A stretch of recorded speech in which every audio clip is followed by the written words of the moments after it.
प्रभु की वाणी फकीर की जुबानी में आप सभी भाई बहनों का बहुत बहुत स्वागत है। आज की चर्चा का विषय है पाप पुण्य कर्मों का फल।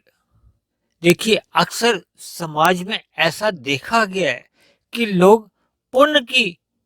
अर्थों से तो या परिभाषा से तो भली भांति परिचित रहते हैं, लेकिन पाप कर्मों की क्या परिभाषा है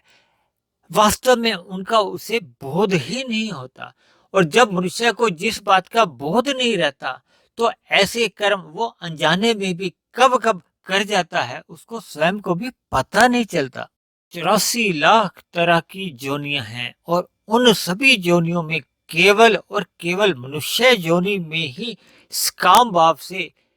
हम पाप कर्म भी कर सकते हैं और पुण्य कर्म भी हो सकते हैं। पुण्य कर्म तो निष्काम भाव से भी हो सकते हैं, लेकिन पाप कर्म सदा ही निष्काम भाव से ही होते हैं। निष्काम भाव से पाप कर्म संभव ही नहीं है। यानी कि जब हमारे किसी कार्य द्वारा अन्य जीवों को सुख मिलता है तो वो हमारे पुण्य कर्म बनते हैं, और जब जब हम अन्य जीवों के दुख का कारण बनते हैं, भले ही वो मनुष्य हैं या अन्य जोनियों के जीव है, चाहे वो पशु है पक्षी है, यानी किसी भी प्रकार से अन्य जीवों को हमारी किसी भी क्रिया द्वारा या कर्म द्वारा